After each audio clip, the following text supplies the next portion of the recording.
Pourquoi n'y a-t-il pas eu de grandes artistes femmes? C'est quand même une grande question. Et si on est en droit de se poser cette question, on est surtout dans l'obligation de se demander pourquoi on se pose cette question. Parce qu'en fait, des artistes femmes, il y en a eu, il y en a toujours eu. Et le problème ne vient pas de leur manque de talent ou de leur absence parce qu'elles auraient préféré faire le ménage, mais plutôt d'un processus séculaire et méthodique d'effacement et de dénigrement de leurs œuvres, de leur vie et donc de leur nom. Alors là, forcément, on est aussi en droit de se poser la question de pourquoi les femmes se sont-elles laissées effacer? Pourquoi elles ne se sont pas révoltées? Et la réponse est la même. Les révoltes ont existé. Elles existent encore aujourd'hui. Et elles subissent la même confiscation, par effacement et par dénigrement.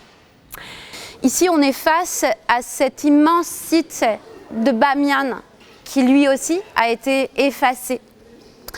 Et je voudrais vous présenter une artiste qui est la première street artiste afghane, Shamsia Hassani. Alors Shamsia Hassani, elle a réalisé sur une photographie comme celle-ci en grand format du site de Bamiyan, une peinture.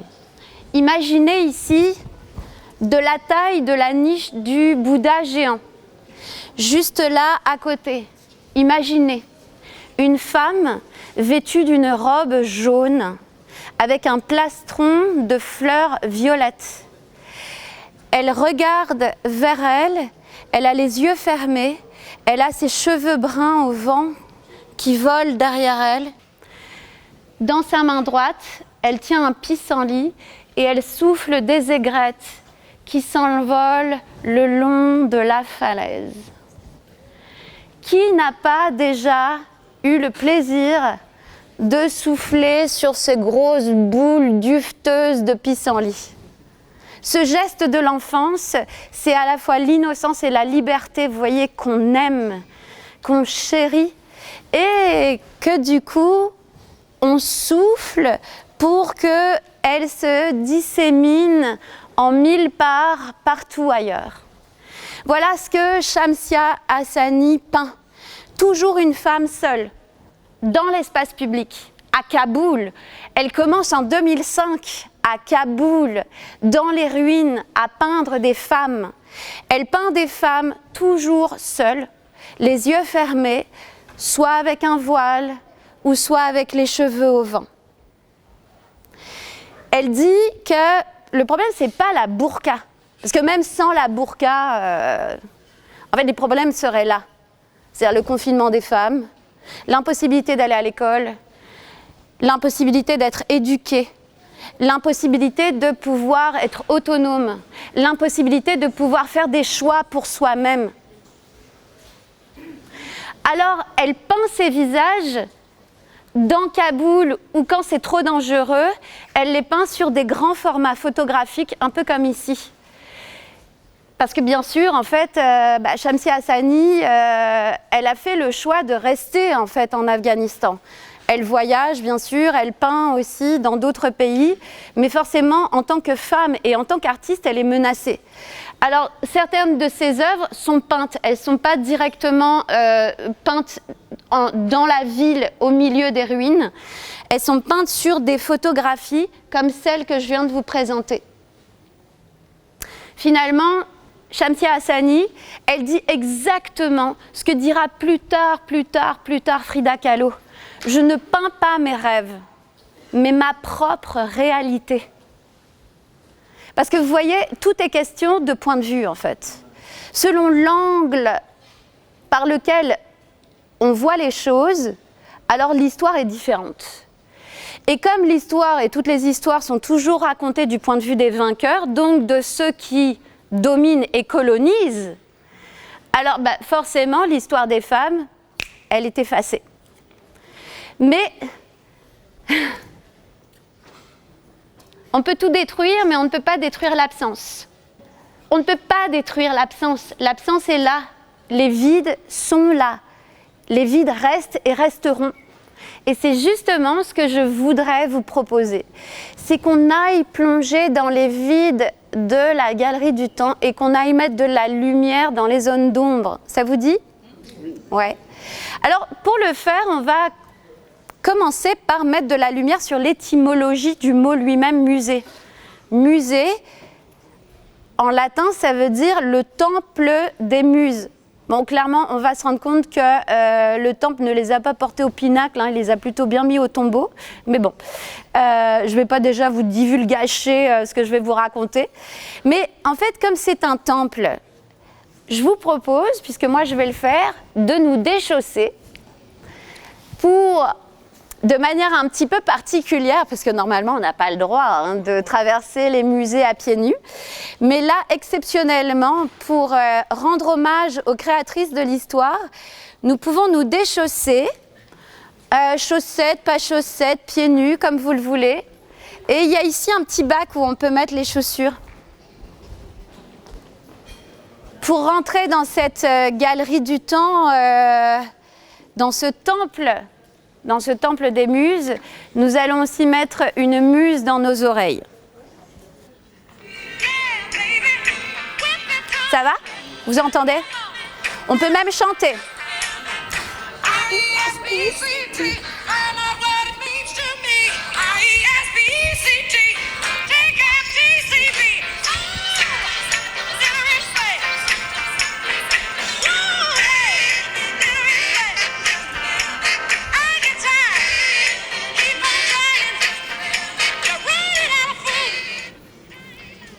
Alors ici, on commence la visite par la mythologie, hein, les mythes, les divinités, les icônes, les idoles.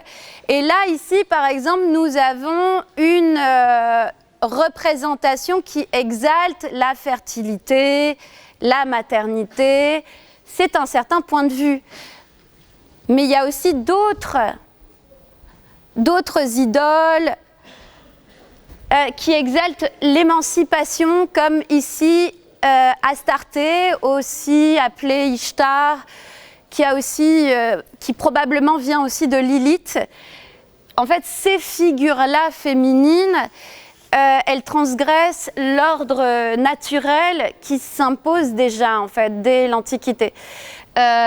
Pourquoi ? Parce qu'elles sont dominantes, elles sont courageuses, intrépides, autonomes. Vous voyez, ici même, elles portent ses seins, en fait, comme ça, fièrement, comme les Amazones, qui, bien entendu, les Amazones n'avaient pas du tout besoin hein, de se mutiler la moitié du corps pour bander leur arc. Vous avez eu peur hein, avec bander.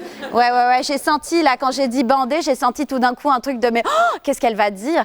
Oui, en fait, les femmes peuvent bander aussi un arc sans avoir à se couper un sein.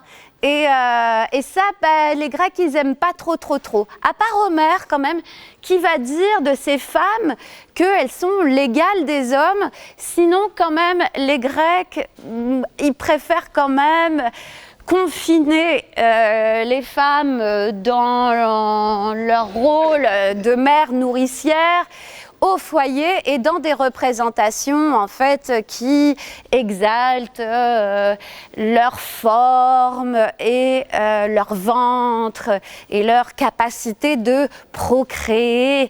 Oui, parce que ça c'est important. Donc vous voyez en fait, ils aiment pas trop les femmes qui sont indépendantes parce qu'ils ont besoin eux de garder leur propre indépendance et donc pour garder leur propre indépendance au cas où on ne sait jamais. Les femmes, en fait, leur couperaient les couilles ou tueraient les hommes, garçons, n'est-ce pas, les petits garçons bébés, parce qu'en fait, c'est un petit peu hein, ce que l'imaginaire, en fait, qu'il y avait à ce moment-là autour des Amazones, eh bien, on les confine. Et ça, vous voyez, en fait, on n'est qu'au début de cette visite.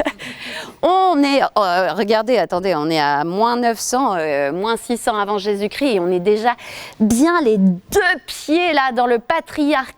Et même en fait, on est, vous voyez là, vous le sentez l'écartèlement ? Est-ce que vous sentez l'écartèlement ? Alors là, vous voyez, je pense que je ne pouvais pas faire autrement que de vous faire vous physicaliser cet écartèlement archaïque et pourtant encore, Dieu sait, si présent de la mère et la putain. Hein, parce que c'est un peu ça quand même en fait. C'est-à-dire qu'on demande aux femmes d'être écartelées et pendant ce temps-là, on se demande s'il faut choisir entre l'artiste et l'homme et l'artiste. Aïe, aïe, aïe, aïe, aïe. Bon, vous l'avez senti là parce que moi je le sens vraiment très fort. Ça c'est l'ordre naturel. Vous voyez l'ordre naturel. Cette statuette, elle est anonyme. À l'époque, on ne signe pas. Et anonyme dans l'histoire est une femme. Oui. Anonyme est une femme, mais par contre, anonymes ne sont pas les hommes. D'ailleurs, en fait, est-ce que vous ne trouvez pas que cette statuette, cette œuvre, ne vous fait-elle pas penser à une autre œuvre d'un homme qui, lui, n'est pas anonyme du tout, hein. Alors vraiment pas du tout, c'est un monstre sacré. Vous savez, c'est un homme qui, oui, voilà, qui a volé toutes les idées des autres, exploité les idées des autres plutôt, exploité aussi le corps des femmes, surtout des jeunes femmes. Mineures, si possible. Exploiter aussi et tuer les animaux dans ses peintures. Picasso, tout à fait. Ouais, vous voyez là, le monstre sacré, on y est aussi.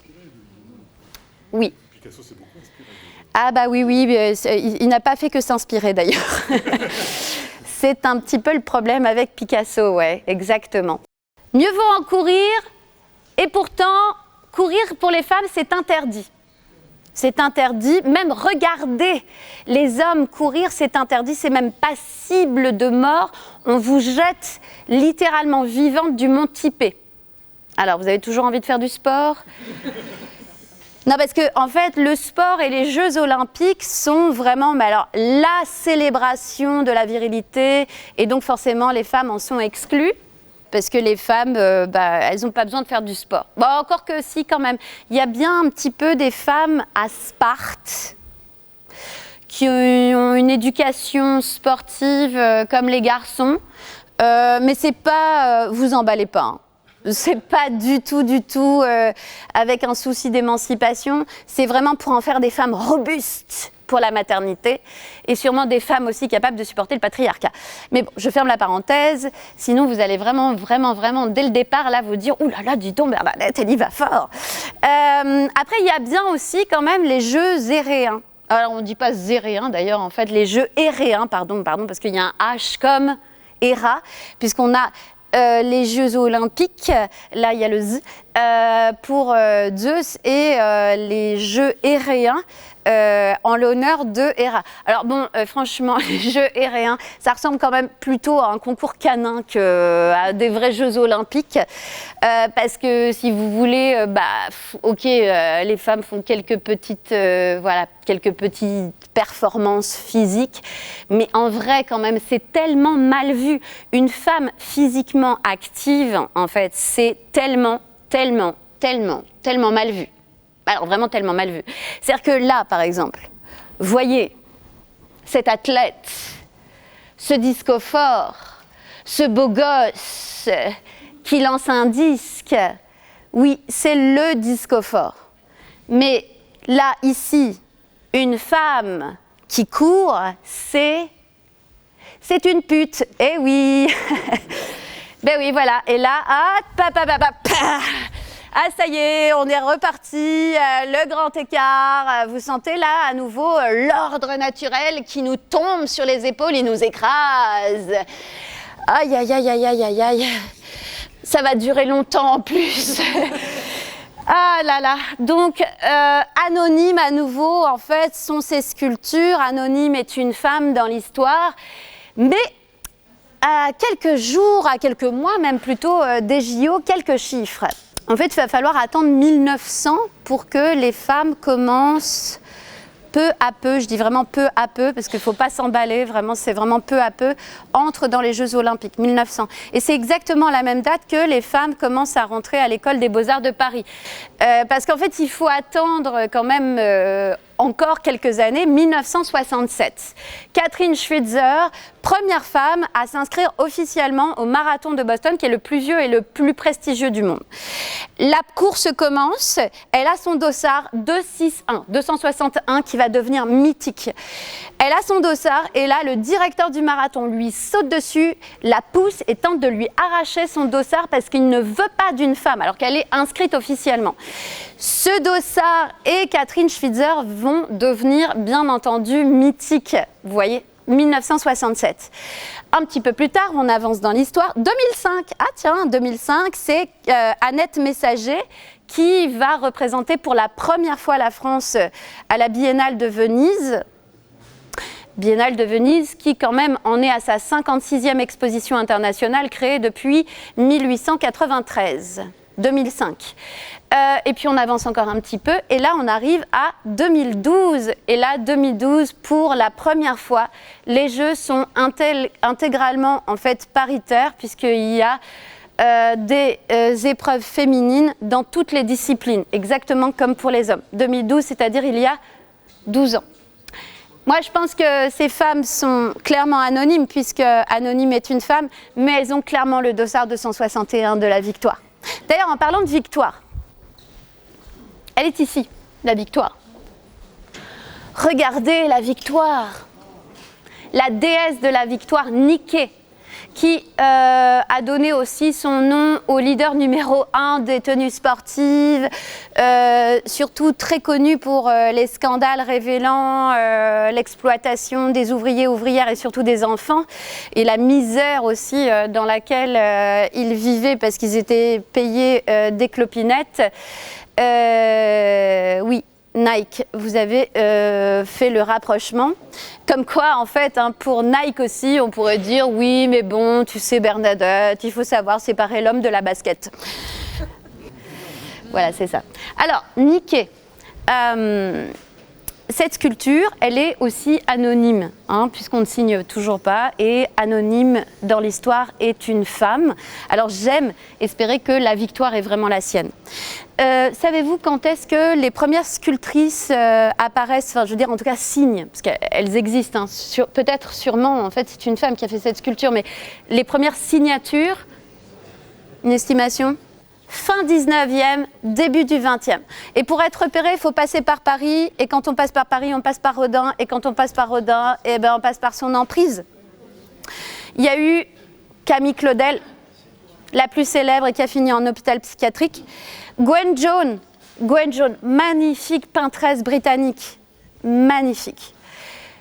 Elle arrive à Paris, elle devient la modèle de Rodin, puis sa maîtresse, et elle tombe éperdument amoureuse de lui, parce qu'en fait il sait faire ça, Rodin, rendre les femmes complètement folles de lui, et elle va lui écrire plus de 1000 lettres. 1000 lettres. Et en fait, c'est la duchesse de Choiseul, qui est la maîtresse suivante, alors c'est sûrement pas la suivante, mais une de celles qui suivent, qui va bloquer en fait Gwen Jones et qui va faire un peu barrage en fait, parce que le pauvre Rodin est harcelé, vous voyez, avec tant d'amour. Et puis il y a eu aussi Meta Vox Varigfuller. Meta Vox Varigfuller, retenez ce nom. Et c'est très difficile, je sais. Meta Vox Varigfuller, c'est la première sculptrice afro-américaine de l'histoire de l'art. Elle arrive en France, elle est immédiatement encensée pour son travail. En France, on dit qu'elle a cette puissance en fait de pouvoir retranscrire l'horreur du racisme et de la ségrégation. Elle est donc afro-américaine. Et Rodin va dire que c'est sa protégée. Sa protégée. Je suis sûre qu'il doit dire « mon enfant » quand il lui parle. C'est tellement paternaliste. Protégée. Franchement, protégée de qui? Protégée de quoi? En tout cas, ce qui est sûr, c'est que Rodin, il n'a rien protégé du tout pour elle. Il n'a pas protégé son œuvre, puisqu'en fait, aujourd'hui, dans aucun musée français, il n'y a une œuvre de Meta Vox Varigfuller. Et surtout, il ne l'a absolument pas du tout protégée du racisme qu'elle s'est quand même pris en pleine face en France, parce que vraiment, en fait, elle a dû traverser de sacrées épreuves pour devenir la femme et l'artiste qu'elle est devenue. Et cette question, en fait, de transmettre, en fait, et de montrer au public, de visibiliser, vous voyez, de visibiliser, en fait, de ne pas cacher, en fait, les exactions du racisme et de la ségrégation, ça a été le grand sujet de sa vie. Alors, là, on spécule sur ces femmes par rapport à Rodin. Du coup, je fais le jeu de Rodin, alors qu'en fait, l'idée, c'est plutôt de parler du travail de ces femmes et de leur victoire, parce que c'est vraiment ça aussi. Alors, revenons à cette victoire. Regardez comme elle est belle, elle est splendide. Je l'adore, franchement, je l'adore. Regardez, elle a les ailes déployées, tirées en arrière. Elle a la jambe droite galbée, musclée, elle est sportive, c'est sûr. Et elle n'a pas peur de l'être. De toute façon, elle, si on la jette du Mont Tipé, elle vole. Bon, bref, excusez-moi.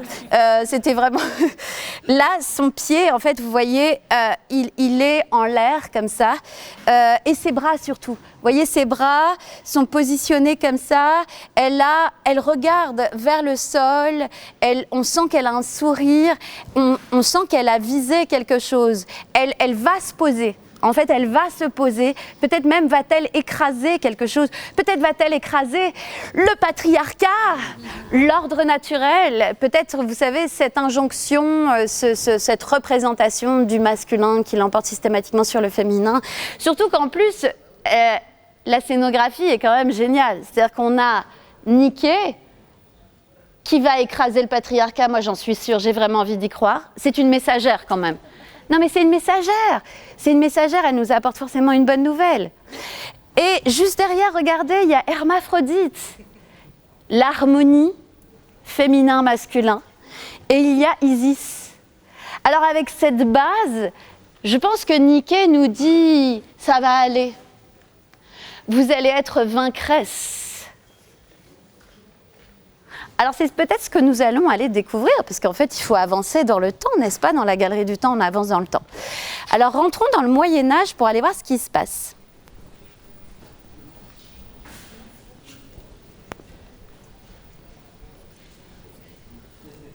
Bah, clairement là au Moyen-Âge, je ne sais pas ce qui se passe, mais c'est quand même pas la bamboche. Hein.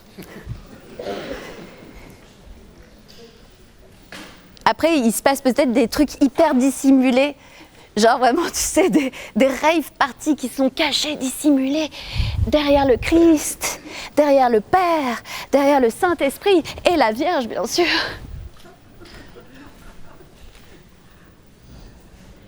C'est hyper calme.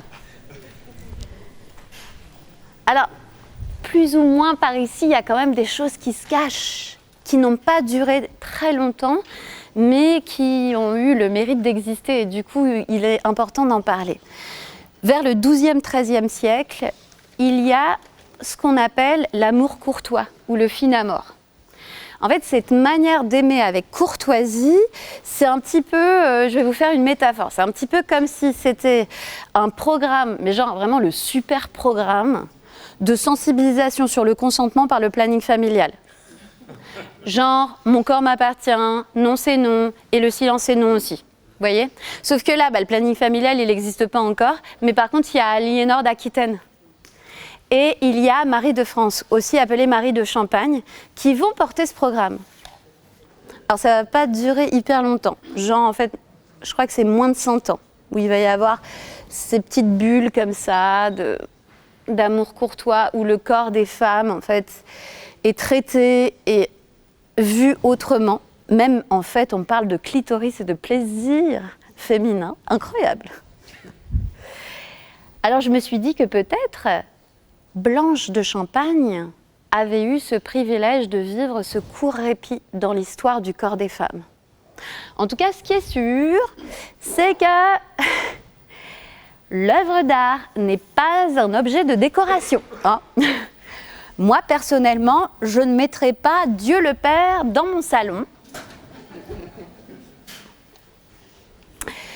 Alors, comment dire? Là, on sent que fini les conneries, quoi. hein. Le film à mort et tout ça, c'est bien gentil. Va falloir quand même filer droit. On sent hein, l'écrasement. Voilà, je ne vais pas refaire à nouveau le grand écart, je pense que là, vous l'avez. Et on est dans cette période où les hommes transcendent et subliment le génie céleste. Parce que le génie terrestre s'inspire du génie créateur, du génie céleste. C'est-à-dire que Dieu écrase, donc c'est normal que les hommes écrasent, puisqu'en fait, il crée et il sublime le monde à l'image de Dieu. On pourrait même dire de par Dieu. Oh, que c'est beau! Franchement, qu'est-ce que c'est beau! Et puis alors, on est dans un moment où, ça y est, puisque ces créateurs, en fait, sont habités par le génie céleste, de par Dieu, ils signent. À cette époque de la Renaissance, on se met à signer pour la première fois dans l'histoire de l'art. Mais bien entendu, seuls les hommes signent. Les femmes n'ont pas le droit de signer. Ce qui, en fait, laisse penser que les femmes n'ont jamais créé, qu'elles n'ont jamais peint, jamais sculpté, nanana. Anonyme est une femme dans l'histoire. Aussi parce qu'elles n'ont jamais eu le droit de signer. Seuls les hommes peuvent signer, comme Botticelli. Ouais, c'est ça. Et là, je suis... Dans ton texte, Bernadette, il y a des dessins de lapins. Ah oui, c'est ça. Alors, vous savez pourquoi j'ai fait un dessin de lapin? Parce qu'en fait, c'est exactement. C'est à partir de ce moment-là où le nom arrive, la signature. Qu'est-ce qui se passe? On est ébloui. Si je vous dis Botticelli, si je vous dis Raphaël, si je vous dis Rubens, si je vous dis Vermeer, David, Corot, Vernet, Picasso, Rodin, etc., etc., etc., ces noms, ils nous éblouissent. C'est ça en fait, nous sommes éblouis comme le lapin dans les phares.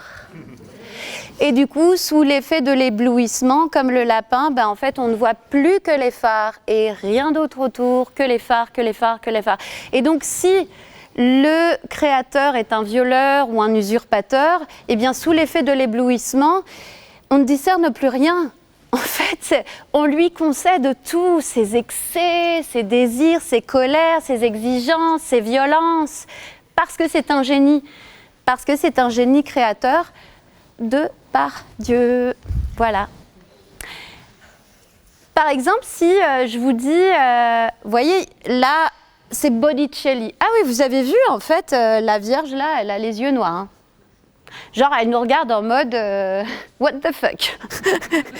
Non, mais c'est clair. Non, mais quand même, parce que la Vierge, elle n'est pas non plus née de la dernière pluie, hein, excusez-moi, mais en termes de engendrer le monde et le Dieu vivant, je veux dire quand même, s'il y a bien quelqu'un qui est placé ici pour savoir ce que c'est de mettre au monde à l'image de Dieu, c'est quand même un peu elle. Donc les hommes qui sont là à dire que ce sont des monstres sacrés, je pense qu'en fait ça la saoule et nous aussi. Parce que là, on va juste se retourner par rapport à cette toile ici. Parce que ça me fait rire en fait, moi. Cette histoire de l'art est quand même absolument géniale. C'est quand même fou parce que ici nous avons un Raphaël. Et là, vous voyez, éblouissement. Waouh, Raphaël. Alors Raphaël, il a quand même l'avantage d'une petite coquetterie assez extraordinaire. Alors je savais pas, mais Rembrandt aussi. Moi, Rembrandt, je crois que c'était son nom de famille, mais en fait pas du tout, c'est son prénom. Parce qu'en fait, en vrai, Raphaël, il s'appelle Sanzio. Enfin, je veux dire, comme Botticelli s'appelle Botticelli, Raphaël, il s'appelle Sanzio. Mais lui, il a eu cette coquetterie, ce privilège, en fait, de pouvoir s'appeler par son petit prénom Raphaël. Et vous voyez, à nouveau, Raphaël, on dit Raphaël, et là, ouh, on est tout ébloui. Bon. Raphaël, pour peindre cette œuvre, en fait, il se rend à Naples pour rencontrer Donna Isabella de Requesens. Du coup, il fait les petits croquis, voilà, il fait un croquis préparatoire, hein, ça s'appelle comme ça. Et puis ensuite, il rentre et comme Raphaël, il est un grand maître, le grand maître, il a beaucoup de commandes. Hein, il a beaucoup de commandes, donc il a un atelier. Et quand on a un atelier, du coup, on a aussi des petites mains qui sont très dociles, qui travaillent souvent en fait gratuitement ou alors vraiment mal payées et qui réalisent les toiles, enfin qui aident. Normalement, elles aident en fait. Mais là, ici, par exemple, on sait par Giorgio Vasari qui a écrit ses mémoires et qui a c'est vraiment une œuvre qui a un témoignage extrêmement précieux de cette période parce qu'il a écrit la vie de tous ces grands artistes-là. Et il dit par rapport à ce tableau-là que en rentrant de Naples, en fait, il a donné son croquis préparatoire à Giulio Romano et c'est Giulio Romano en fait qui a réalisé cette œuvre. Donc en fait quelque part, si vous voulez, là on est là à s'extasier, waouh, c'est un Raphaël. En vrai, c'est un Giulio Romano, sauf qu'en fait Giulio Romano, tout le monde s'en fout de son nom puisqu'en fait c'est un assistant. En fait, celui qui compte, c'est Raphaël, et du coup, en fait, Raphaël, lui, il fait pas la peinture. Par contre, il signe en bas de la toile et il empoche l'argent au fond de sa poche. Voilà. Comme quoi, en fait, cette vieille histoire d'exploitation, là, en fait, Nike n'a absolument rien inventé du tout. Ça existait déjà et par les grands maîtres. En fait, c'est quand même marrant, en fait, non, quand même, parce que on dit maître. Vous voyez, il y a les maîtres, et si je dis il y a les maîtresses. Là, attention, je vais refaire le grand écart. Non, je ne vais pas le refaire parce que franchement, là, c'est fatigant en fait. Mais vous voyez, maître, maîtresse, clairement, pas du tout la même perception, quoi. C'est quand même assez dingue. Alors, en fait, là, je vous dis, on commence à signer, etc. En fait, que les femmes n'ont pas le droit de signer. Et il y a une femme qui va infléchir complètement la courbe de l'histoire des femmes, qui est Katharina van Emessen. En fait, en 1548, Katharina, elle est fille d'un grand peintre, Jan Sanders van Emessen, donc à Anvers, d'accord ? Elle a beaucoup de talent, elle travaille pour son père dans son atelier, mais à un moment, elle a envie de s'émanciper, elle a envie de signer. Et du coup, elle réalise son autoportrait. C'est-à-dire que il y a, imaginez, d'accord, il y a sur le chevalet, il y a sa toile qui est en cours. Dans sa main droite, elle a son pinceau. Dans sa main gauche, elle a d'autres pinceaux, la palette de couleurs et la canne à peindre, vous voyez, pour stabiliser en fait le geste. Son geste est ample en fait et elle nous regarde. Elle nous regarde vraiment mais droit dans les yeux. Elle a des grands yeux noirs. Elle porte une robe de velours noir qui pose en fait son statut social. Elle a des galons et des passementeries rouges en fait sur les manches comme ça ici. Le col bien sûr montant en fait. On n'est pas du tout encore avec les décolletés à cette époque-là. Elle n'a pas de bijoux.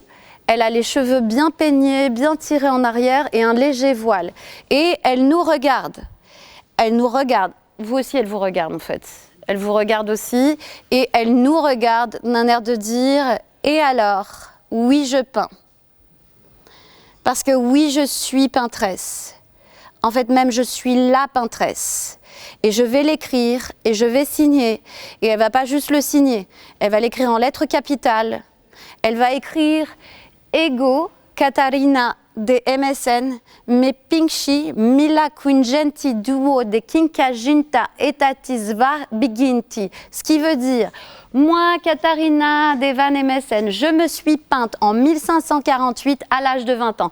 La meuf, clairement, en fait, elle a vraiment envie en fait, d'infléchir la courbe de l'histoire. Enfin, je veux dire, à un moment, elle fait « Ok, vous savez quoi les mecs, je suis là. » Et à partir de maintenant, en fait, ça va plus se passer pareil. Bon, clairement, elle avait beaucoup de courage. Elle était intrépide. Malheureusement, ou plutôt, en fait, anonyme dans l'histoire est une femme, elle va se marier. Après le mariage, on perd complètement sa trace. On a une dizaine de toiles en fait dans le monde d'elle et on ne connaît même pas sa date de mort. Alors que toutes les dates de son père, on les a. Il n'y a pas de problème. Jan Sanders, on a toutes ces dates. Donc vous voyez comme quoi, en fait, quand je vous dis l'histoire anonymise, c'est pas juste que même quand il y a un pas qui est fait, en fait, on anonymise.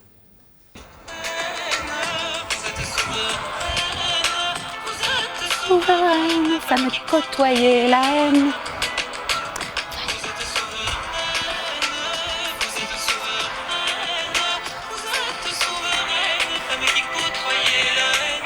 Bon, clairement, là, on est face à Minerve et elle aussi, elle est souveraine. C'est la déesse de l'intelligence, de la pensée, de la stratégie, de la guerre. Et là, je ne sais pas ce que vous en pensez, mais elle a l'air quand même sacrément fatiguée. On a un peu l'impression qu'elle est au bout de sa vie, non? Elle a des sacrées cernes. Pourtant, elle a l'air toute jeune. Elle a des cernes et puis elle a ce regard qui est si triste et là. Vous voyez, elle est lasse.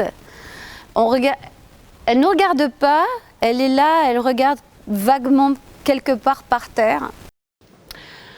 Pas très en forme, hein. Non. Puis son corps repose vraiment sur sa lance. On a l'impression que s'il n'y avait pas la lance, en fait, elle s'écroulerait. Et en même temps, il y a de la colère qui est là. On sent qu'il y a de la colère dans les veines. Mais on ne peut pas peindre la colère des veines. Alors, l'artiste a symbolisé la colère qui est prête à frapper dans le bouclier, avec la figure de Méduse. Et Méduse, c'est cette furie, vous savez, cette femme, en fait, qu'on a dit que, en fait, elle était là pour tuer les hommes, etc. Mais enfin, c'est surtout parce qu'en fait, elle a aussi été violée. Et c'est en fait, le don qu'elle a de pétrifier de son regard, c'est le don qu'on lui a donné pour se défendre en fait de l'agression qu'elle a subie. Pas juste comme ça pour se venger, pour dire de se venger. Et on sent que Minerve, en fait, elle est fatiguée. Mais il y a toujours ça là qui est là. Comme si Méduse était toujours prête à frapper avec ce bouclier. Et en fait, cette représentation me fait penser à une artiste qui est une star à Bologne au XVIIe siècle, Elisabetta Sirani. Du coup, j'avais envie de vous en parler.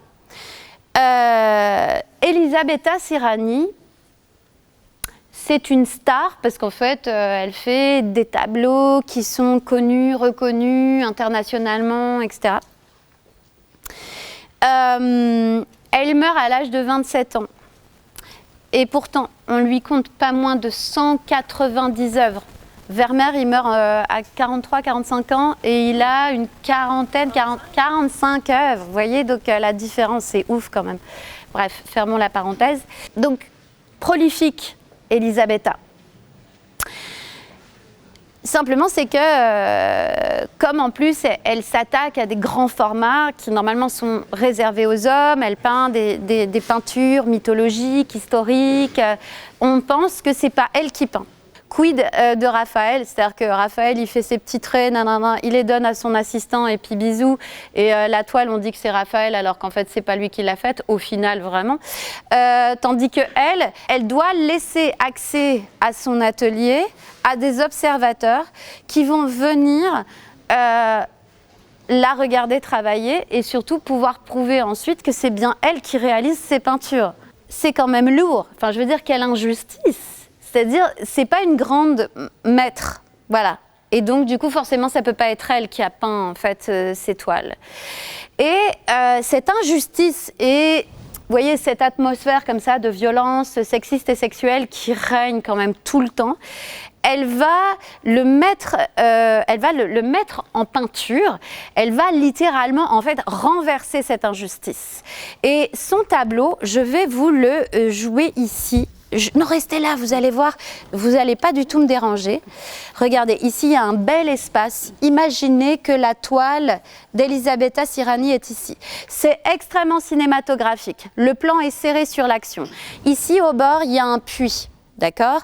Ici, il y a le personnage principal, bien sûr, c'est Timoclée, parce que du coup, la toile s'appelle Timoclée tue le capitaine d'Alexandre le Grand.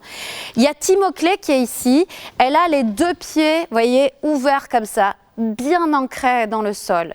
Elle porte une robe bleu nuit avec un décolleté, ça y est, on est arrivé, 17e siècle, on a des beaux décolletés avec de la belle dentelle blanche tout autour pour bien rehausser sa poitrine. Elle n'a pas de bijoux, elle n'a pas du tout de maquillage et tout ça. Elle a les cheveux attachés avec un tout petit voile, mais c'est très léger. Il y a son pied gauche qui dépasse de la robe et elle est pieds nus. Je vous dis, elle est hyper ancrée dans le sol. De sa main gauche, elle tient la hanche du capitaine. et de sa main droite, elle pousse sa jambe et elle le balance dans le puits. Le capitaine est renversé et il tombe dans le puits. Lui, dans le puits, on voit son œil droit qui regarde la paroi désespérément du puits glisser devant lui. Sa main glisse, mais inexorablement, en fait, il chute. C'est inévitable. Il va mourir au fond du puits. Au revoir. Voilà, en fait, vous voyez, Elisabetta Sirani, avec cette œuvre, en fait, elle balance son porc au puits. Elle nous dit, en quelque sorte, écoutez, franchement, c'est gentil, mais ne me libérez pas, je m'en charge moi-même. Merci. Voilà. Alors, à ce stade, en fait, de la visite, comme on parle beaucoup de ces femmes badass, là, ça donne envie d'en être une. Si vous aviez envie de devenir une femme artiste, sachez que là, franchement, il n'y a aucune école en fait qui vous est ouverte. Vous ne pouvez pas vous former.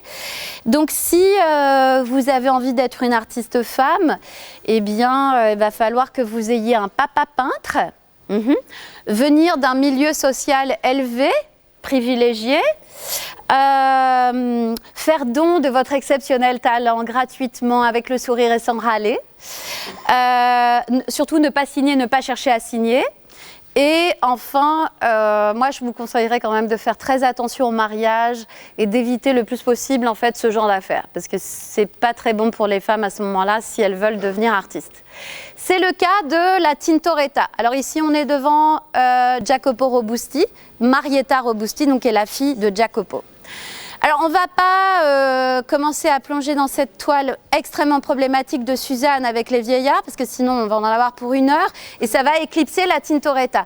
Or on a dit, allez, on s'occupe des femmes, on parle des femmes. Alors la Tintoretta, elle a beaucoup de talent. Vraiment énormément de talent. Depuis qu'elle est toute petite, elle travaille dans l'atelier de son père, ils ont une belle complicité, il l'a toujours laissé peindre, elle est habillée comme un homme, elle peint comme un homme. Et du coup, forcément, elle a envie de s'émanciper, elle a envie de signer de son propre nom et de s'émanciper du nom, bien sûr, du Tintoret qui est tellement puissant que du coup, forcément, elle voudrait avoir son nom à elle. Vous voyez, comme une chambre à soi, un nom à soi, c'est vraiment important quand on est une femme, encore plus en ce moment. Du coup, je vais vous présenter son autoportrait pour que vous compreniez un petit peu mieux sa personnalité. Son autoportrait à elle, il est encore complètement différent des autres. Elle n'a pas besoin de nous prouver qu'elle est peintresse, elle ne se peint pas du tout en train de peindre, parce qu'en gros, elle sait peindre et elle n'a pas besoin de nous prouver ça. Par contre, elle veut nous montrer qu'elle est polyartiste en fait, qu'elle est éduquée et qu'elle ne sait pas faire que peindre en fait. Elle joue aussi de la musique et elle compose. Et donc son autoportrait, c'est un autoportrait au clavecin. Donc il y a un clavecin. Dans sa main, elle a un gros feuillet de partition. Elle porte une robe blanche, mais vraiment blanche, magnifiquement immaculée, avec tout le plastron qui est superbement tissé en dentelle. C'est vraiment que de la dentelle fine qui remonte ici jusqu'au cou. Enfin, pas vraiment jusqu'au cou parce qu'elle a un collier de perles. Magnifique collier de perles. Elle est un peu maquillée. Ah! On arrive dans cette période où on commence à avoir ce genre de coquetterie aussi. Elle a les cheveux bien peignés avec une petite raie ici au milieu. Elle a un petit côté roux vénitien, magnifique. Du coup, les petits frisottis là, tout en pagaille autour de son visage lui donnent une sorte de, à la fois de visage d'ange et en même temps ses yeux noirs se pointe, donc elle a sa main sur le clavier et l'autre elle a sa partition et elle pointe, elle nous regarde, elle a vraiment ses yeux comme la Joconde. Est-ce que vous savez pourquoi? Parce qu'en fait la pupille a été peinte de manière perpendiculaire à la toile, ce qui fait que selon l'angle où vous êtes, en fait, vous avez toujours l'impression que le regard vous suit. Et donc, elle nous suit du regard, comme ça, d'un air de dire oui, vous allez voir, je vais peindre et je vais m'émanciper de mon père parce que je suis une grande fille. Et bien, en fait, non. Parce qu'à ce moment-là, son génie est tellement reconnu que du coup, le roi Philippe II d'Espagne veut qu'elle vienne à la cour pour faire tous les portraits de la cour d'Espagne. Le Tintoret va dire non. Le Tintoret va refuser. Le Tintoret va la marier à un petit joaillier vénitien pour qu'elle reste chez lui, dans son atelier. Et elle va rester dans son atelier. Et elle va mourir en couche, comme beaucoup de femmes, à l'âge de 30 ans. À sa mort, le Tintoret va dire que ce chagrin, la perte de sa fille, c'est immense pour lui et qu'il a perdu son coup de pinceau à cause du deuil et du chagrin de la perte de sa fille. C'est un angle, c'est une manière de raconter l'histoire. Je vous ai raconté une autre version de l'histoire. Vous voyez, selon l'angle avec lequel on voit l'histoire, il n'est vraiment pas du tout le même. Comme ici aussi d'ailleurs. Cette œuvre-là, oh, c'est un bronze, c'est magnifique, un bronze. C'est tellement beau et ça s'appelle l'enlèvement. Qui n'a pas envie de se faire enlever? Une surprise. C'est votre anniversaire, votre chéri ou votre chéri I ou votre chéri IE vous a préparé une petite surprise et elle ou il va vous kidnapper. Oui, pour vous emmener peut-être à Venise ou à Naples pour aller voir des peintures magnifiques de peintresses. On adore ça, être enlevé. Quand on est enlevé, on n'est plus là à écraser par l'ordre naturel. Vous voyez, je vous refais le grand écart ou pas? Non, hein, on est d'accord. Être enlevé, c'est magnifique. Bien sûr qu'on en a envie. Roland Barthes, on a fait un des fragments d'un discours amoureux qui est juste sublime. C'est le coup de foudre pour Roland Barthes, l'enlèvement. Cette œuvre-là, l'enlèvement de Déjanire, en anglais, c'est The Rape of Déjanire. Là, chez les Anglais, il n'y a plus du tout de romantisme. En même temps, ils n'ont pas Roland Barthes, c'est peut-être pour ça. The Rape, c'est le viol, en fait. Et vous comprenez pourquoi c'est problématique? Parce que cette représentation, petit 1, elle banalise les violences. Petit 2, elle érotise le viol. Petit 3, ça déréalise l'acte, parce que l'homme n'est pas un homme, mais c'est un centaure, donc un animal. Enfin, c'est un mi-homme, mi-animal. En tout cas, c'est pas un homme. Les hommes font jamais ça. Non, vraiment. Ouais, vraiment, les hommes font jamais ça. Et ça romantise l'œuvre par son titre, l'enlèvement, et ça la romantise aussi parce qu'en fait, regardez comme c'est beau, on a vraiment l'impression en fait que là, Déjanire, oui, elle dit non, non, non, non, non, mais en fait, comme beaucoup de Français, en fait, non, non, non, c'est oh oui, oui, oui, continue. Ah ben non, en fait, je suis désolée, c'est vraiment compliqué. En France, en 2024, toutes les 6 minutes, il y a un viol. Et seulement 0,6% des viols amène à une condamnation. Alors on reste dans les phares là? C'est compliqué, hein? On va se mettre dans les phares de Rubens, parce que bon, quand même, ce cher Rubens, regardez cette toile! Et là, on se dit, waouh, Rubens, c'est magnifique! Et pourtant, c'est lourd, hein? Franchement, regardez, même le cadre, franchement, il est tellement too much, quoi. Et le thème, un viol! Mais c'est un Rubens, alors on trouve ça tellement formidable, le génie de Rubens, et on trouve ça beau. On vous dit c'est un Rubens et on se dit waouh, c'est beau. Et là on reste devant et on se dit ouh là là, incroyable. Ouais. Et vous voyez, on se dit ça, mais admettons qu'une femme s'empare de ce thème, genre Artemisia Gentileschi. Eh bien, ça ne va pas du tout être la même affaire. Hein. On ne va pas du tout être ébloui, en fait, on va la critiquer et on va même refuser sa toile. Artemisia Gentileschi, je l'adore. Alors, juste avant de vous présenter son œuvre, il faut quand même juste remettre quelques éléments de contexte. Artemisia Gentileschi, c'est l'artiste la plus importante de l'âge baroque. Elle est souvent associée au Caravage. Le Caravage, génie de par Dieu. Hein, alors là, vraiment, on est sur un beau phénomène.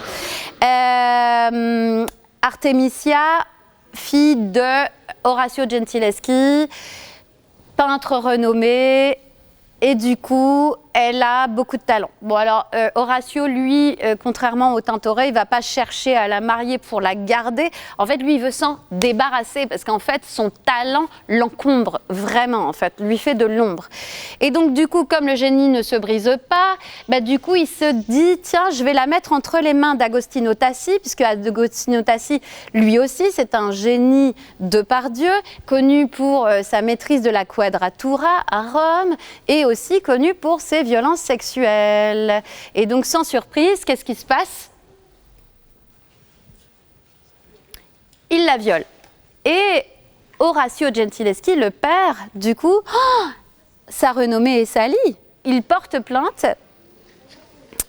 Et résultat, Agostino Tassi est condamné à 5 ans d'exil, qu'il ne fera absolument jamais, tandis que Artemisia, elle est obligée de fuir. Elle est obligée de quitter Rome et d'aller s'exiler à Florence. Mais à Florence, le phénix renaît de ses cendres, elle infléchit la courbe de sa propre histoire et aussi de celle des femmes. En fait, elle va rentrer dans la plus haute école de l'époque en Europe, en fait, de peinture à Florence, c'est l'Accademia. Elle rentre à l'Accademia, alors on ne s'emballe pas, hein, c'est pas parce que tout d'un coup ils se sont dit « Ah tiens, ce serait bien quand même qu'on ait des femmes, un petit peu de parité, etc. » Non, non, en fait, elle rentre parce qu'ils sont obligés de constater son talent hors norme. En fait, elle rentre comme un homme. Et là, à partir de ce moment-là, s'ensuit, mais alors franchement, mais une reconnaissance internationale, une renommée qui fait que du coup, ça amène des commandes, et donc pour une femme extrêmement importante, Virginia Woolf va l'écrire dans une chambre à soi, l'indépendance financière pour pouvoir être autonome et pouvoir prendre ses décisions par elle-même. Alors, Artemisia Gentileschi, son autoportrait n'a rien à voir avec les autres. En fait, elle nous tourne le dos, elle en a rien à foutre de savoir ce qu'on pense d'elle, et elle tourne le dos à l'ignominie. Elle est face à sa toile. Elle porte une robe verte, les manches sont retroussées. Elle a un tablier de cuir marron, attribut des hommes. Elle a ni voile, ni rien du tout. En fait, elle a les cheveux en pagaille noire bouclés, là, comme ça, tout foufou, là, c'est... Voilà. Elle n'a pas de bijoux, rien de tout ça. Elle est face à sa toile et elle est complètement dans un mouvement comme ça et elle est en train de peindre. Et son geste est large, ample, libre, vaste. Vous voyez, on sent à quel point elle vit, elle est l'œuvre et l'œuvre est elle. Et ses lèvres, on a l'impression aussi que ses lèvres sont en mouvement. Elle a la bouche légèrement ouverte comme ça. Et d'ailleurs, elle parle, dans ses peintures, elle parle, et je peux vous dire qu'elle ne va pas se taire. En 1612, après le procès de Rome, qui fait que du coup, elle est expatriée, elle doit fuir à Florence, elle va peindre une Judith décapitant Holoferne. Alors, Judith décapitant Holoferne, c'est un peu comme Suzanne et les vieillards, c'est un thème biblique extrêmement fréquent et représenté par les hommes. Elle en apporte, elle en fait, elle peint une version à elle qui est vraiment sans détour. Pourquoi ? Parce qu'elle donne à Holoferne les traits de Agostino Tassi, son violeur. Et elle donne à Judith ses propres traits à elle. C'est inédit. C'est sacrément culotté parce qu'à l'époque, on peint des figures historiques et mythologiques, mais je veux dire, une femme réelle et un homme réel, c'est interdit. C'est Manet avec le déjeuner sur l'herbe, en fait. Donc, vous voyez, on n'y est pas du tout, qui tout d'un coup va peindre pour la première fois une femme qui ressemble à une femme comme vous et moi. Mais en fait, là, elle donne les traits de personnages réels, quoi. Et on est en 1612, c'est quand même juste génial. J'adore cette femme. Bon, alors, Judith, à nouveau, c'est extrêmement cinématographique. Le plan est serré, d'accord ? On a les deux femmes. Judith, donc Artemisia gentileschi et sa servante. Toutes les deux jeunes, elles ont une robe jaune. Le jaune, c'est la couleur d'Artemisia gentileschi. Vous avez le vert véronèse, le noir soulage et vous avez le jaune gentileschi. Elles ont toutes les deux une robe jaune avec un décolleté. Elles ont les manches retroussées. La servante, elle tient fermement le buste de Holoferne, donc de Agostino Tassi. Lui, pendant ce temps-là, il est allongé sur son lit, les draps sont blancs, il a le torse nu et il a un drap qui remonte à peu près jusque le bas du torse. Et il est complètement révulsé en arrière comme ça et il a des yeux horrifiés. Et de sa main droite, il tente d'accrocher comme ça la gorge de la servante. Mais pendant ce temps-là, Judith, donc Artemisia, lui tient fermement la tête de sa main gauche et de sa main droite, elle tient un sabre. Enfin, je veux dire, vraiment, c'est une épée, en fait. C'est un poignard, mais qui fait cette taille. Et elle lui tranche la gorge comme on égorge un porc. Le sang gicle. Et je vous dis vraiment, il gicle de manière parabolique. Et c'est pas un petit détail. En fait, il gicle et il va se répandre sur les draps blancs de manière tellement réaliste, en fait. Pourquoi c'est si réaliste?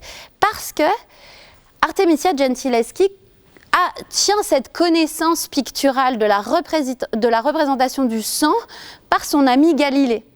Ce que le Caravage n'a pas du tout. Franchement, sa Judith, mais c'est une grosse blague, quoi. C'est en fait la Judith du Caravage.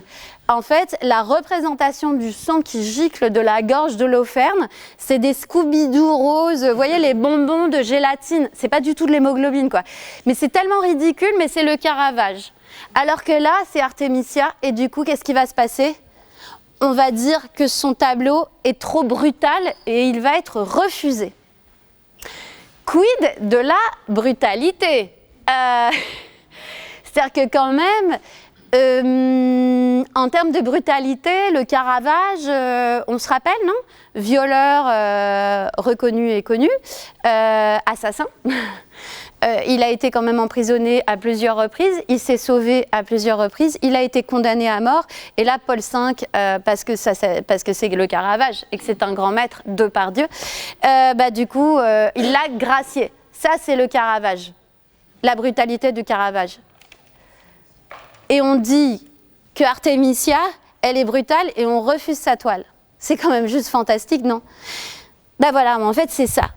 En fait, c'est ça, Artemisia gentileschi, c'est peindre l'agentivité des femmes. Alors, c'est quoi l'agentivité? L'agentivité, c'est la capacité à renverser sa position de soumission de victime pour devenir sujet et renverser les rôles, en fait. Exactement comme Elisabetta Sirani, quand finalement, elle renverse le capitaine dans le puits, en fait. Elle renverse les rôles. C'est ça, l'agentivité. Et pour Artemisia, c'est pas brutal. C'est vital. Pour toutes les femmes, c'est vital. C'est même sacrément beau. Moi, c'est vraiment ma star. J'adore Artemisia. Bon, ici, la star, en fait, c'est la dentelière. Mais est-ce que c'est vraiment la dentelière, la star? Parce qu'on dit la dentelière, mais c'est surtout Vermeer qu'on vient voir. On vient voir le génie de Vermeer. On vient voir sa mystérieuse lumière. On vient voir son talent à faire ressentir cette femme qui est penchée sur son ouvrage à la tâche. Elle est très jeune, sûrement en fait ses yeux et ses doigts sont déjà usés par cette tâche. Vous voyez, à nouveau, en fait, Nike n'a vraiment pas du tout non plus inventé l'exploitation en fait des ouvriers et des ouvrières. En tout cas, la dentelière, clairement, en fait, elle est réduite à sa fonction. Vous voyez, on ne sait pas comment elle s'appelle. En fait, on s'en fout d'elle. Elle n'a pas de nom, elle n'a pas de prénom. C'est la dentelière, en fait. Par contre, c'est Vermeer. Ça, on sait que c'est Vermeer. Et ça, c'est vraiment là le phare. Mais par contre, la dentelière, elle pourrait s'appeler Madeleine, Pascal, Camille, Bernadette, Paulette, ou avoir un petit sobriquet Blanche ou Doucette. Vous voyez, comme les esclaves, en fait, à qui parfois on donnait un petit sobriquet. En fait, Vermeer ne lui a pas donné de nom ni de prénom, et nous, on n'a pas besoin de nom et de prénom pour elle, parce qu'en fait, c'est pas elle qu'on vient voir, c'est Vermeer, vous voyez? Parce que vous voyez, par exemple, si je vous dis, il y a un Élisabeth dans la galerie du temps. Vous êtes ébloui? Non. Si je vous dis, vous savez quoi? Il y a un messager dans le pavillon de verre. Ouais. Là, je pense que vous allez surtout croire en fait que j'ai perdu la boule et que je me mets à entendre des voix. En même temps, je m'appelle Bernadette, hein, c'est vrai. Non, et si je vous dis, il y a un bonheur juste derrière Vermeer, est-ce que vous êtes ébloui? Pas encore, je le sens. Ben venez, oui, venez. Regardez, juste derrière, il y a un bonheur. Il est beau, non?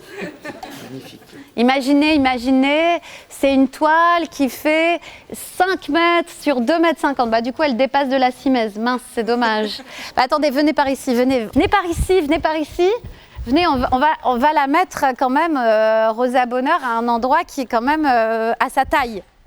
Derrière Rubens. Oh, c'est beau ça. On va éclipser Rubens par... Venez par ici. La toile est là. Comment vous allez faire pour la voir si vous venez pas en face? Mais vous la voyez pas, pourtant elle est là. 5 mètres sur 2,50 mètres. C'est le marché aux chevaux. Mais venez avancer, venez là, regardez. Franchement, vous allez rien voir sinon. Non, parce que je suis d'accord, c'est vraiment une grande toile, c'est un grand format, mais il faut bien la voir. Alors, en fait, on est sur les quais, d'accord? On est sur les quais de Paris. Il y a des chevaux partout, ça s'appelle la foire aux chevaux. Il est tôt le matin, hein, sûrement lever du soleil, 6 heures, un truc comme ça. En haut de la toile, là-haut, il y a une ligne de fuite faite d'arbres, des marronniers, des tilleuls, des platanes, les arbres typiques des Quetzen. Vous les avez ou pas? Ok, donc on a la ligne de fuite qui part comme ça, vers le lointain, on aperçoit, vous la voyez là-bas, regardez là-bas, là il y a la coupole de la chapelle Saint-Louis de l'hôpital de la Salpêtrière. Là vraiment on y est à Paris, d'accord? Je vous ai dit, il y a des tilleuls, on est au mois de mai, ils sont en fleurs. Vous sentez? Ça sent super bon, j'adore cette odeur. Il n'a pas dû pleuvoir depuis quelques jours parce qu'avec tous ces chevaux là qui se cabrent ici, qui hennissent là, alors certains sont tenus au licol par un palefrenier, d'autres sont carrément montés à cru en fait par un cavalier juste pour les tenir. Et il y a de la poussière comme ça qui vole un peu partout. Je vous dis, il n'a pas dû pleuvoir depuis quelques jours. C'est un matin, il fait doux, on est à Paris et c'est le marché aux chevaux de Rosa Bonheur, 1855. Rosa Bonheur, c'est vraiment une femme acharnée. Pour réaliser cette œuvre, elle est allée 2 fois par semaine pendant 18 mois au marché aux chevaux sur les quais pour pouvoir réaliser cette œuvre. Rosa Bonheur, derrière ce nom et ce prénom plein de douceur, se cache en fait une personnalité vraiment particulière, exceptionnelle, complètement queer. En fait, Rosa Bonheur, aujourd'hui, elle serait vraiment queer. C'est-à-dire qu'elle a fait le choix de ne pas se marier, pas de mari. Elle veut pas d'homme, elle vit avec une femme. Clairement, à l'époque, c'est hyper mal vu. Ensuite, elle porte les cheveux courts et elle s'habille en homme. Et ça, pour ça, elle doit aller tous les 6 mois à la gendarmerie pour avoir une dérogation. Ensuite, elle est queer aussi parce que, en fait, les hommes n'ont jamais été le sujet de ses œuvres. Franchement, elle s'en fout complètement des hommes. Ça a été les animaux, et rien que les animaux. Et ça aussi, c'est un manifeste. En fait, elle s'est vraiment dédiée au monde animal, au monde animalier. Rosa Bonheur, eh bien, en fait, avec cette toile, le marché aux chevaux, en 1855, elle gagne le Grand Prix du Salon de Paris. Elle est la première, bien sûr, à gagner ce Grand Prix au Salon. C'est vraiment très, très prestigieux. Et à partir de là, en fait, va se développer une carrière internationale de ouf, quoi. Vraiment, c'est une star. Tout le monde veut son caniche, son chien, son cheval, son je sais pas quoi, peut-être même en fait son bélier ou son bouc réalisé par Rosa Bonheur.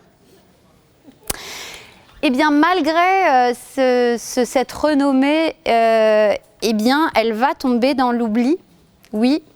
Il va falloir attendre 2022, donc il y a 2 ans, qui est une grande rétrospective, en fait, pour la première fois, au moment du bicentenaire de sa naissance. Elle est tombée dans l'oubli, mais vous voyez, en fait, on ne peut pas effacer l'absence. Elle est là. Depuis le début, en fait, de cette visite, elle est là.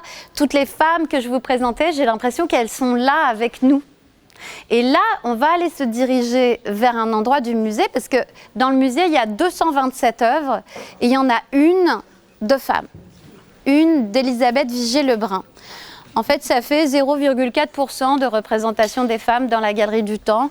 En vrai, c'est pas si pire, parce qu'au Louvre Paris, c'est 0,04%. Donc, je trouve que il faut quand même voir les choses de manière positive. On a dit, ça dépend l'angle de vue.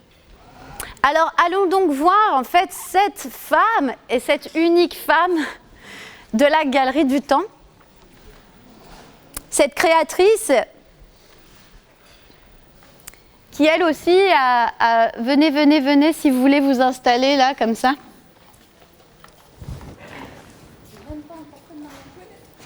Non, c'est même pas un portrait de Marie-Antoinette. Non, et c'est même pas son autoportrait non plus. Mais je vais vous le jouer, vous inquiétez pas. Et c'est quand même fou, en fait, qu'elle soit la seule représentée. Vous voyez, j'ai fait Éloge des créatrices au Louvre Paris et je me suis concentrée sur l'aile des noms parce qu'en fait, le musée est beaucoup trop grand pour faire une performance sur l'ensemble du musée. Et dans l'aile des noms, c'est aussi la seule artiste femme. Il n'y a qu'une peinture. Et je peux vous dire que j'avais vraiment l'impression de chercher une aiguille dans une botte de foin. Mais donc... c'est incroyable parce qu'en fait, à cette époque-là, elle n'est pas la seule. Je veux dire, il y a quand même pas mal de femmes qui foulent les sols du Louvre, qui y travaillent, qui peignent, qui sont reconnues comme créatrices, comme Élisabeth Vigée-Lebrun, mais aussi comme copiste de grands maîtres. Parce que c'est du coup aussi un statut important, en fait, copiste. Et je trouve que leur représentativité est vraiment pas du tout à la mesure, en fait, de l'impact qu'elles ont eu sur à la fois les femmes, mais aussi sur les hommes, comme Rousseau par exemple, ou comme Joseph Vernet. Parce que Joseph Vernet, c'est son mentor, c'est ici du coup la toile qui est représentée. Son mentor, ça veut dire qu'il l'a beaucoup aidé, il l'a protégé, entre guillemets. Il l'appelle d'ailleurs mon enfant.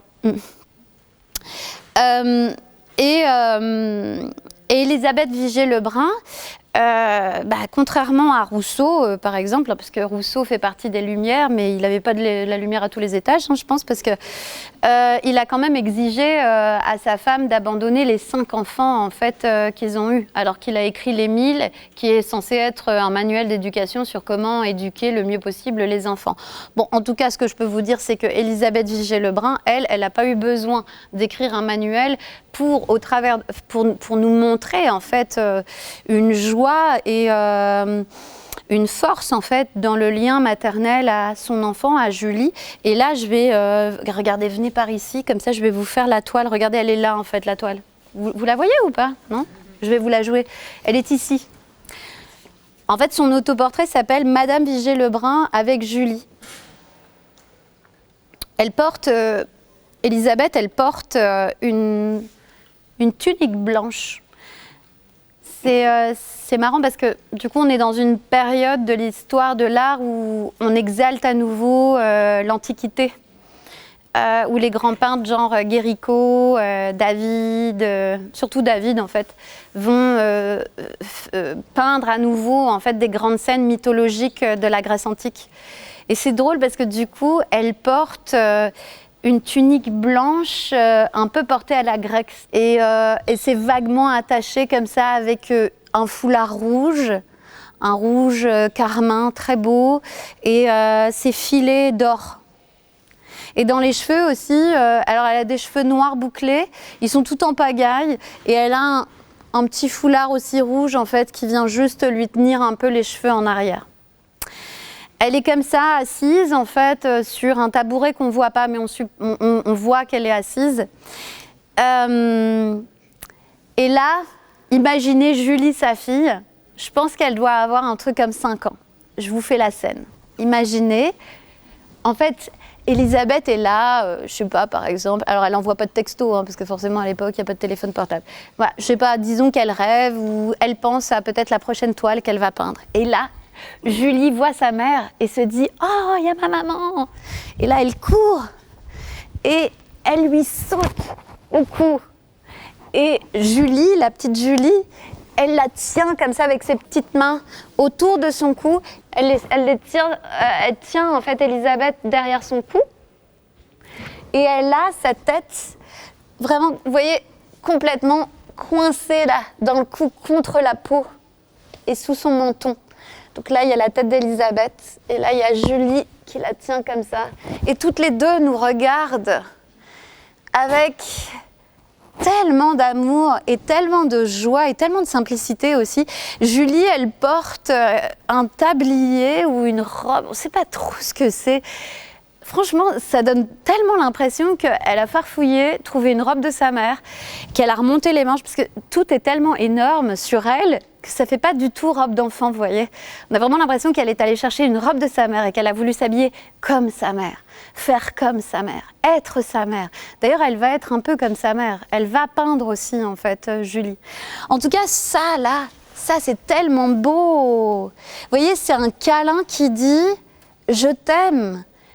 Deviens celle que tu veux. Et c'est pas un câlin qui dit tu m'appartiens, tu es mon enfant, alors obéis-moi. Rousseau, j'espère qu'il nous a écoutés. Et là, j'ai quelque chose à vous faire écouter, c'est une petite surprise.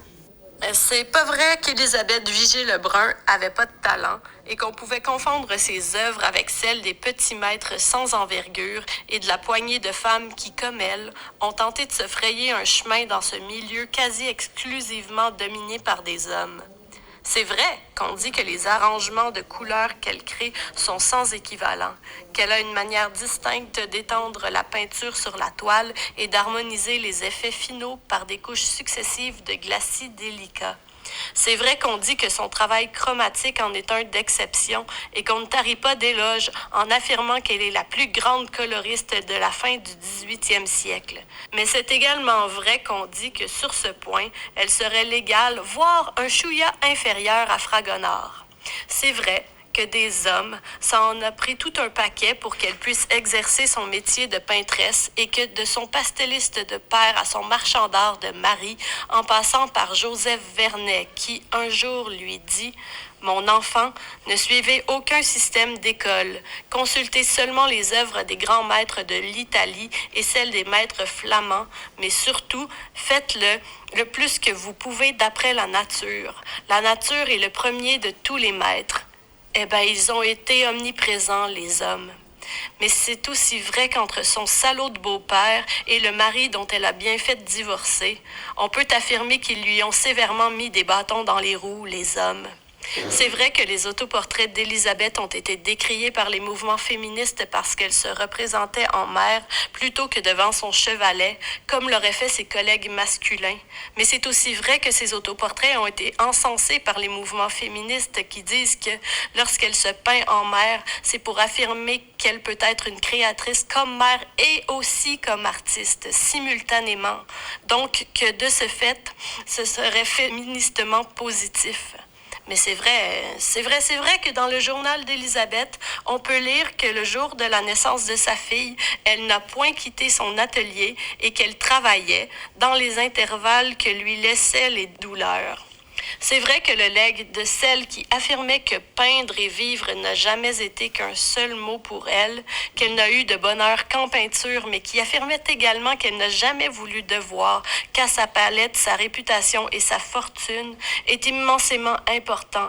Mais ce qui, par-dessus tout le reste, apparaît aujourd'hui comme une injonction, une nécessité, un subpénat, c'est qu'il nous faille nous rattraper et réhabiliter son œuvre et son parcours de créatrice au sein de nos mémoires et de nos musées.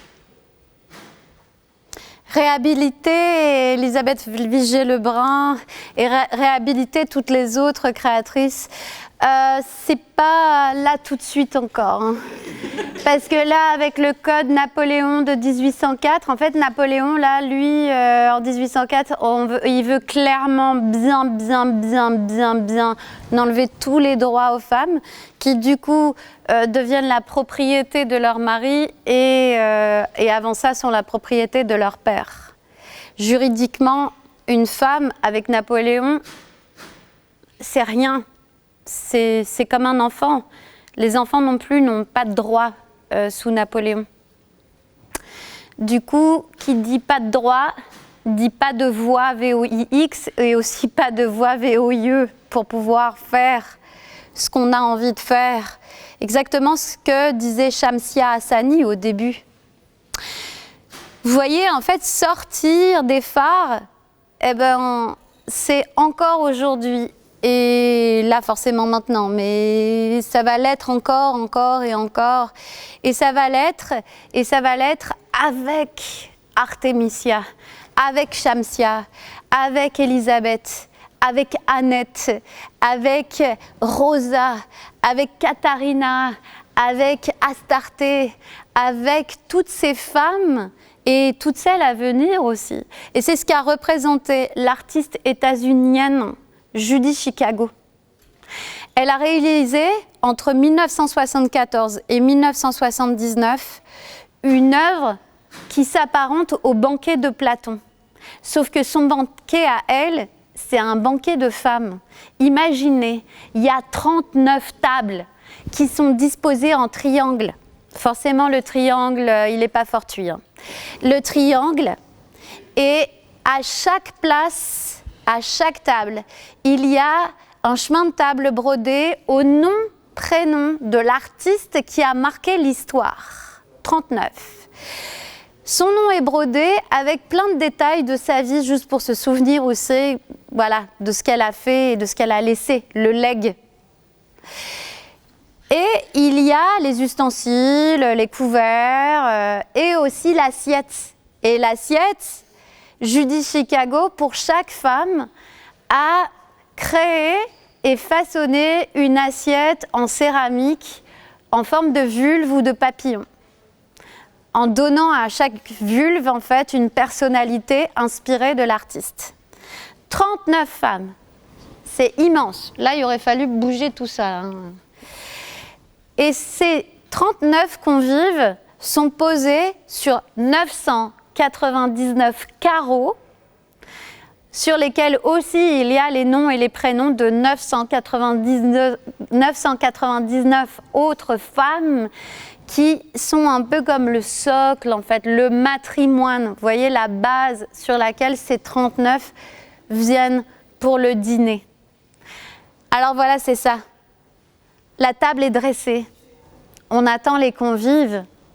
On attend ces femmes qui ont tellement marqué et nous marquent et sont avec nous, laquelle vous avez invité à votre table, dans votre musée intérieur, dans votre temple des muses. Quelle est la femme qui illumine le vide de l'absence ?